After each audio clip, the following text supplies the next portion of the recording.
Big boss Malayalam season 7 ലൈവില് ഇപ്പൊ നടന്നൊരു സംഭവമാണ്. അക്ബർ കൺഫെഷൻ റൂമിൽ നിന്ന് ഇറങ്ങി വന്നല്ലോ. അപ്പൊ ആദിലയുടെ നൂറയുടെ അടുത്ത് പോയി ഇരിക്കുന്നുണ്ട്. ആദില നൂറ അവിടെ ഇരുന്ന് അവര് വേറെ എന്തോ കാര്യങ്ങൾ സംസാരിച്ചോണ്ടിരിക്കുകയാണ്. അപ്പൊ ആദില നൂറയുടെ അടുത്തേക്ക് അക്ബർ പോയി ഇരിക്കുന്നുണ്ട്. ഈ സമയത്ത് അനീഷ് ആ വഴി വരുന്നുണ്ട്.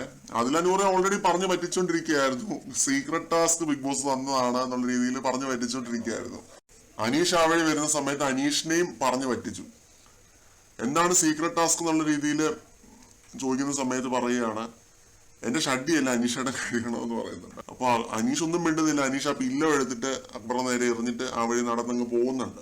പിന്നെ ഇതൊക്കെയാണ് ലൈവിനകത്ത് ഇപ്പൊ നടക്കുന്നത്. പിന്നെ ഷാനവാസും സാബുമാനും വരുന്ന രാവിലത്തെ സംസാരത്തിന്റെ ബാക്കി ഇപ്പൊ നടത്തുന്നുണ്ട്. രാവിലെ അവരുടെ സംസാരം ഒന്ന് മുടങ്ങിയായിരുന്നു. കാരണം മോർണിംഗ് ആക്ടിവിറ്റി വന്നപ്പോഴാണ് വന്നത്. അതുകൊണ്ട് അതിന്റെ ബാക്കിയായിട്ടിരുന്ന് അവർ സംസാരിക്കുന്നുണ്ട്. സാബുമാൻ പറയുന്നുണ്ട്, എനിക്ക് എന്റെ അണ്ണനായിട്ട് വലിയേട്ടനായിട്ടൊക്കെ എനിക്കിപ്പോ തോന്നുന്നുണ്ട്. ഷാനവാസിനോടാണ് പറയുന്നത്, എനിക്ക് എന്റെ വലിയേട്ടനും അണ്ണനും ഒക്കെ ആയിട്ട് ഇപ്പൊ തോന്നുന്നുണ്ട്. നിങ്ങൾ ഇവിടുത്തെ വലിയേട്ടനാണ് അണ്ണനാണെന്നൊക്കെ പറഞ്ഞിട്ട് അങ്ങനെ ആ രീതിയിൽ സംസാരിക്കുന്നുണ്ട്. സാബുമാൻ എവിടെ വേണേലും നിൽക്കുന്ന ഒരു പയ്യനായിട്ടാണ് എനിക്ക് തോന്നിയിട്ടുള്ളത് കേട്ടോ. ബേസിക്കലി മെച്യൂരിറ്റി ഇല്ല. ഈ ഷോയെ പറ്റി ഒരു തേങ്ങയെ അറിയത്തുമില്ല, മെച്യൂരിറ്റി ഇല്ല, ഒന്നുമില്ല. വെറുതെ വന്നിരിക്കുകയാണ്, കെട്ടി വന്നിരിക്കുകയാണ്. ഒരു കാര്യമില്ല, ഒരാവശ്യമില്ല. ബിഗ് ബോസ് പുറത്താക്കാൻ വേണ്ടി തന്നെ വെച്ചിരിക്കുന്ന ഒരു മത്സരാർത്ഥിയായിട്ടാണ് ഈ ഒരു സാഹചര്യത്തിൽ എനിക്ക് തോന്നുന്നത്.